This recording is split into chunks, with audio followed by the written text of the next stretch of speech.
Welcome right into this intensive, exam-oriented deep dive into India-Africa international relations. Great. Glad to be here. Yeah, and we are skipping all the intro fluff today. Consider this session a high-retention strategic briefing. It's a memory reinforcement system. Exactly. Because our ultimate goal here is for you to master the geopolitical, the economic, and the security dimensions of India's Africa policy, and we are not going to omit a single fact from the source material. Absolutely. And just to set the tone, we are tracing the cause-effect chain today, from energy security and geoeconomics straight through to maritime strategy and ultimately multipolarity. So grab your mental highlighters. Grab them indeed. Let's just jump right into Module 1, looking at the macroeconomic and strategic foundation. Right, the baseline. Yeah, the background. If you're analyzing this, you have to anchor it in the 1950s and 1960s. That's really when India established its initial footprint in sub-Saharan Africa. Right, during the non-aligned movement. But to understand the current setup, we need the modern demographic and economic baseline. I mean, we're looking at an African continent with a population well over 1 billion people. Wow, yeah. And, more importantly, a combined GDP of $2.5 trillion.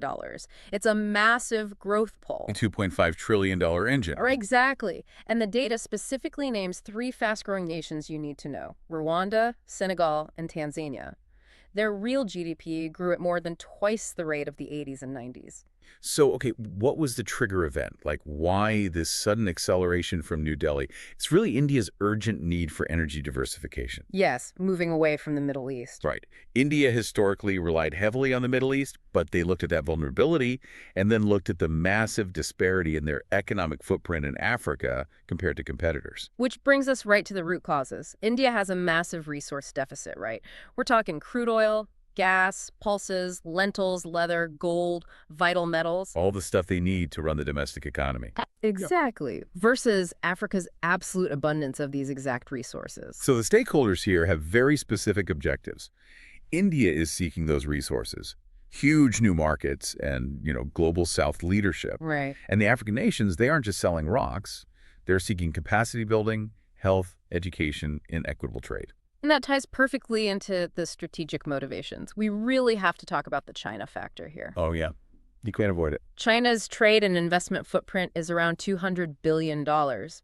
But it's heavily focused on large, hard infrastructure, roads, railways, airports, huge government buildings. Right. India positions itself entirely differently. They want to be the partner of choice in education, healthcare, and capacity building. Okay, let me interject here, because this sounds like India is playing Moneyball while China is playing Monopoly. I love that analogy. Right, like China buys the expensive real estate on the board, but India invests in the actual player stats, the healthcare, the education.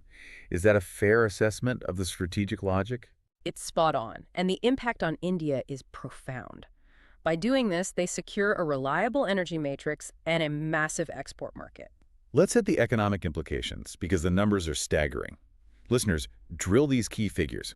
Trade grew from roughly $70 billion in 2014-15 to $89.5 billion in 2021-22. Huge jump. Yeah, and investments grew from $30 to $35 billion in the past decade, reaching a cumulative $73.9 billion from 1996 to 2021. Making India a top 5 investor. And when you have that much money moving, there are obvious security implications. You have to protect those massive investments. SLOCs, right? The sea lines of communication. Exactly, securing the SLOCs for resource transfer, which naturally has massive geopolitical implications. It's all about strategic autonomy and balancing global supply chains. So to manage all this, we need to break down the institutional and legal dimensions, specifically the Duty-Free Tariff Preference Scheme, or DFTP. It really is. The fact to stress here is that it extends duty-free access to 98.2% of India's total tariff lines. That benefits 33 least developed countries, or LDCs, in Africa. And the India-Africa Forum Summit, the IAFS, serves as the official platform for all of this. Exactly. Now, what's India's response and balancing strategy to rival that Chinese money? It's extending serious financial heft. Over $12.3 billion in concessional loans. Right, sustainable loans. Yeah, plus $700 million in straight-up grant assistance to counter other geopolitical competitors. Which means the future implications point to moving away from purely trade-based relationships into really deep economic integration. Okay, let's do a rapid revision recap of those numbers for the listener. $89.5 billion trade in 21-22. Cumulative investment is $73.9 billion, 98.2% of tariff lines under DFTP. benefiting 33 LDCs. Now let's run an active recall question. You listening, what are the three fastest growing African countries we mentioned? Give it a second. It's Rwanda, Senegal, and Tanzania. Right. Next question. What is the total value of India's concessional loans? Think about it. It's $12.3 billion. Awesome. So, final revision capsule for Module 1. Geopolitics, which is countering China, leads to the economy via the DFTP and $89.5 billion in trade. Which demands security, meaning energy diversification, leading to the domestic impact of securing pulses, lentils, and oil for Indian consumers. Perfect. So let's output the exam answer framework. If you need a 150-word answer framework, here it is. Begin with the historical 1950s baseline, then transition to the current economic rationale, Africa's $2.5 trillion GDP, and India's need for energy diversification away from the Middle East. Right, and then cite the core data. Trade at $89.5 billion for 2021-22, and cumulative investments at $73.9 billion. Contrast this with China's $200 billion footprint, emphasizing India's alternative strategy of capacity building. And conclude with institutional mechanisms like the IAFS, the $12.3 billion in concessional loans, and the DFTP scheme extending duty-free access to 98.2% of tariff lines for 33 LDCs. Now, if you need a 250-word answer structure, your introduction should define the strategic necessity of India-Africa relations driven by resource complementarity and historical ties. Body paragraph 1 focuses on economic metrics. Detail the trade trajectory from $70 billion to $89.5 billion, and mention India's status as a top 5 investor with $73.9 billion cumulative. Body paragraph 2 covers strategic drivers and the China factor. Explain the resource gap in oil, gold, and pulses. Contrast India's partner of choice model with China's hard infrastructure dominance. Body paragraph 3 is institutional support. Highlight the DFTP scheme, the $12.3 billion concessional loans, and $700 million in grants via the IAFS. And the conclusion just summarizes the shift toward integrated geoeconomics and energy security. For your bullet point format, population over 1 billion, GDP 2.5 trillion, fastest growing, Rwanda, Senegal, Tanzania. Trade 21-22 is $89.5 billion. Investment 96-21 is $73.9 billion. DFTP is 98.2% tariff lines, 33 LDCs, loans, $12.3 billion concessional, $700 million grants. Keywords to underline in your notes: energy diversification, DFTP, IAFS, concessional loans, LDCs, and partner of choice. Administrative terminology to use: tariff lines, cumulative investment, strategic autonomy, and duty-free tariff preference. Okay, moving right into Module 2. Institutional frameworks, AGC, and development diplomacy. The background here really starts with Prime Minister Modi's four-nation tour. Right, Mozambique, South Africa, Tanzania, and Kenya. Yeah, and the trigger event was this desperate need for a formalized, multilateral response to unilateral infrastructure initiatives in the Indo-Pacific, basically countering the Belt and Road without saying it. Exactly. The root causes were African developmental needs for skills and infrastructure, perfectly aligning with Indo-Japanese strategic capital. So the stakeholders are India, Japan, and African governments. Yeah. Their objective: quality infrastructure, digital connectivity, and a free and open Indo-Pacific. Which brings us to the centerpiece, the Asia-Africa Growth Corridor, or AGC, launched on May 25, 2017. At the African Development Bank meeting in Gujarat, right? You got it. And the impact on India is massive. It provides a multilateral vehicle to leverage deep Japanese financial power with local Indian expertise in Africa. Which has huge economic implications. Let's detail the specific Kenyan lines of credit, the LOCs. There's $29.95 million for Revatex East Africa Ltd. Right, the textile factory. And then $15 million, which is the first tranche of $30 million, to IDB Capital for SMEs, plus $60 million for power transmission. All while establishing Kenya as a regional health hub. And the security implications. The AGC is explicitly linked to creating a free and open Indo-Pacific region. Yes. Geopolitically, this is pure soft power projection through highly targeted projects. Let's list the institutional and legal dimensions. On the PM's visit, they signed MOUs on defense and space, a revised DTAA, that's the Double Taxation Avoidance Agreement. They also signed visa exemptions for diplomatic passports, a housing policy MOU, and crucially, tied the Bureau of Indian Standards, or BIS, with the Bureau of Kenya Standards, the BKS. Oh, and don't forget, Tanzania saw 5 agreements signed with President John Pombe Joseph Magufuli. Right. Now, how is India actually executing this balancing strategy? The project ledger is solid. 197 completed, 65 under execution, and 81 pre-execution. Let's map that geography. In Gambia, they build the National Assembly, water, and agri projects. In Zambia, hydropower, health posts, and vehicles. In Mauritius, it's the Metro Express, Supreme Court, and social housing. Namibia got an IT center of excellence. South Sudan got training and education focus. Speaking of education, human resources and health are huge. IAFSSS in 2015 promised 50,000 scholarships, and 32,000 have been utilized. Plus the 2019 launch of e-Video Party for teleeducation and e-Aroja Party for telemedicine. And on energy, we have ISA and Oswag One Sun One World One Grid. During COVID-19, they sent 150 tons of medical aid to 32 countries and pushed for the TRIPS waiver. The future implications here point to a deep integration of digital connectivity with high-quality environmental and social standards. That's the 5 aspects of AGC cooperation. Well, let me push back on that, or at least draw an analogy. The AGC's 5 aspects, mobilization, alignment, standards, efficiency, local contribution, they sound like a direct surgical strike on the criticisms of debt trap diplomacy. Oh, absolutely. It's like India and Japan are offering a fair trade certified alternative to traditional infra loans. How does the BIS-BKS standardization practically enforce this? It ensures Indian exports naturally meet Kenyan regulations perfectly, filtering out opaque, lower-quality competitors. Brilliant. Okay, rapid revision recap. AGC pillars, DevCoop projects, quality infra, capacity skills, people to people.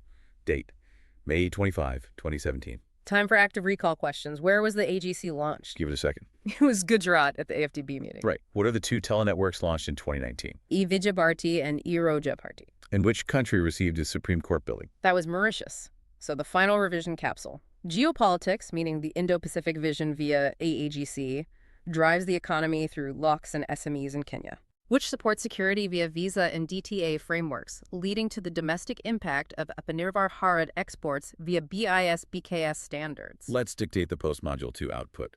For a 150-word answer framework on institutional diplomacy, center your answer on the AEGC, launched May 25, 2017 in Gujarat as an Indo-Japanese initiative for a free Indo-Pacific. List its 4 pillars. Supplement this with bilateral mechanisms from the PM's tour, specifically locks to Kenya, $60 million for power, $29.95 million for Rivitex, and standards integration via BIS-BKS. Conclude with execution metrics. 197 completed projects like the Mauritius Supreme Court and digital outreach via e-Vidya and e-Aroja Bharti, proving a shift from traditional loans to capacity building. For a 250-word structure, introduction defines development diplomacy as India's core strategic lever anchored by the AGC. Body paragraph 1 is AGC and multilateralism. Detail the May 2017 launch, the 4 pillars, and emphasize quality infrastructure contrasting with opaque lending. Body paragraph 2 covers bilateral agreements and LACAs. Cite the PM's 4-nation tour. Specify the DTAA, visa exemptions, and Kenya locks. Mention the 5 agreements with Tanzania. Body paragraph 3 is project execution. 197 completed, 65 ongoing. Give examples like Mauritius and Namibia. Highlight the 50K scholarships and e-Vidya Bharti. Conclusion ties medical aid, like the 150 tons to 32 nations, and green energy via ISA and Oswag to India's image as a benign partner. Bullet point format. AGC launched May 25, 2017 in Gujarat. Kenya locks, 29.95 metal, Rivitex, 15 media SMEs, SIFTI MEB power. Projects, 197 completed, including Mauritius Supreme Court, Soft Power, e-Vidya and e-Aroja Bharti, launched 2019. Keywords to underline. IAGC, quality infrastructure, Lasvia Vidya Bharti, Oswag, TRIPS waiver. Administrative terminology, defense, security, and maritime architecture. The background is India's historical reliance on the Indian Ocean for trade. Right. And the trigger event was increasing maritime piracy, natural disasters in the IOR, and intense geopolitical competition. It required a formalized security posture. Because the root cause is geography. Africa's strategic position on the Indian Ocean and Gulf of Aden intersects directly with India's maritime trade routes. The stakeholders are the Indian Armed Forces and African navies, with a core objective of capacity building and maritime domain awareness, or MDA. The strategic motivation is shifting from a domestic focus to projecting India as a primary security partner in the IOR and East Southern Africa, which impacts India by physically securing those sea lines of communication and reinforcing non-economic partnerships. And the economic implication is obvious, ensuring safe passage for that $89.5 billion trade and critical resource imports. Exactly. So let's look at the institutional security implications. You have to know the Second India-Africa Defense Dialogue, or IADD. Hold it, Def Expo 2022 Gingandinagar, right. The theme was adopting strategy for synergizing and strengthening defense and security cooperation. And the outcome was the Gandhinagar Declaration. It focuses on training slots, empowerment, HADR, joint exercises, and they released a volume on defense cooperation. They also launched the India-Africa Security Fellowship Program there. Geopolitically, we have to detail AIKEYME, the Africa-India Key Maritime Engagement. The inaugural edition is 2025, co-hosted by India and Tanzania. It's a massive multilateral naval exercise. And the institutional dimension guiding all this is that Gandhinagar Declaration. Now, looking at India's balancing strategy through HADR operations, there are three you must drill. Apsahayata in Mozambique for Cyclone Idai in 2019. Manila in Madagascar for floods in Jan 2020. And Mauritius for the Wakashio oil spill containment. But the future implications section notes a challenge. A one-size-fits-all approach doesn't work due to African diversity and capabilities and regulations compounded by geopolitical competition. Right, it's a huge continent. So pushback here. If a one-size-fits-all approach won't work and the Gandhinagar Declaration is the umbrella, is AIKEYME basically the tailored suit for the East Coast? That's a good way to look at it, yeah. But how does India actually navigate the regulatory nightmares of doing joint exercises with dozens of differently structured African militaries? It's all about focusing on baseline interoperability. You don't force complex structures, you align on shared goals like anti-piracy and basic maritime domain awareness. Makes sense. Okay, rapid revision recap. Match the operation to the disaster. Sayada is Mozambique, Cyclone Idai 2019. Vanilla is Madagascar, floods 2020. Wakashio is Mauritius, oil spill. Second IADD was Gandhinagar 2022. AIKEYME is 2025 in Tanzania. Active recall time. What was the outcome document of the second IADD called? The Gandhinagar Declaration. What does AIKEYME stand for and when did it debut? Africa-India Key Maritime Engagement, debuting 2025. Final revision capsule. Geopolitics requires a security architecture in the Gulf of Aden, which protects the economy by securing trade routes. This leads to security via AIKEYME and MDA protocols, ultimately impacting the domestic front by building maritime security expertise. Let's drop the exam answer framework. For a 150-word answer on security, structure your response around institutional dialogues, maritime exercises, and HADR. Start with the second IADD at Def Expo 2022 and the Gandhinagar Declaration. Note that it prioritizes capacity building and the security fellowship. Transition to operational projection. Highlight the 2025 AIKEYME, co-hosted with Tanzania, proving India is a net security provider. Substantiate this with HADR missions. Apsahayata 2019, Up Manila 2020, and the Mauritius Wakashio spill. Conclude by noting the challenge of African regulatory diversity. For a 250-word structure, Intro highlights the shift from purely economic ties to a robust security partnership in the IOR. Body paragraph 1 is the institutional framework. Discuss the second IAD, the theme, and the Gandhinagar Declaration's focus on training and fellowships. Body paragraph 2 covers the maritime domain and AIKEYME. Explain strategic projection via the 2025 exercise and focus areas like anti-piracy and MBA. Body paragraph 3 details HADR as security diplomacy. Lists Sayada, Vanilla, and Wakashio. Conclusion addresses challenges like geopolitical competition and the need to avoid a one-size-fits-all approach. Bullet point format. Second IATD in 2022 yielded the Gandhinagar Declaration. AIKEYME 2025 is a multilateral naval exercise with Tanzania. Apsahayata 2019 for Mozambique. Manila 2020 for Madagascar.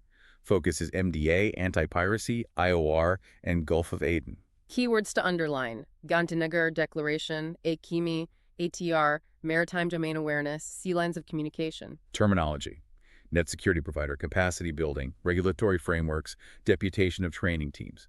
All right, let's hit the final module. Module 4, the 2025 transformative phase, critical minerals, and G20 multipolarity. Background here is strictly current events. 2025 commentary officially declares a transformative phase of cooperation, triggered by global energy transition requirements and the pivotal 20th G20 Summit. The root cause is India's massive manufacturing ambition requiring critical minerals, combined with Africa holding massive shares of things like cobalt and manganese. The stakeholders are now the broader Global South, the AU and REC's regional economic communities. The objective is a demand-driven equal partnership. The strategic motivation is securing supply chains. We need to list the facts here.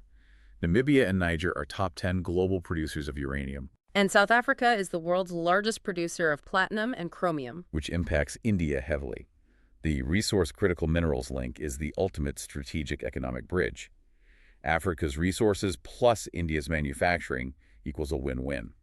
Economic implications include digital public infrastructure sharing and strategic alignment far beyond just bilateral trade. Security-wise, it reduces technology dependence and vulnerability to sanctions by securing these independent supply chains. Which leads us to the geopolitical climax. The 20th G20 Leaders Summit, November 22, 23, 2025. Held in Johannesburg, South Africa, first time ever on African soil.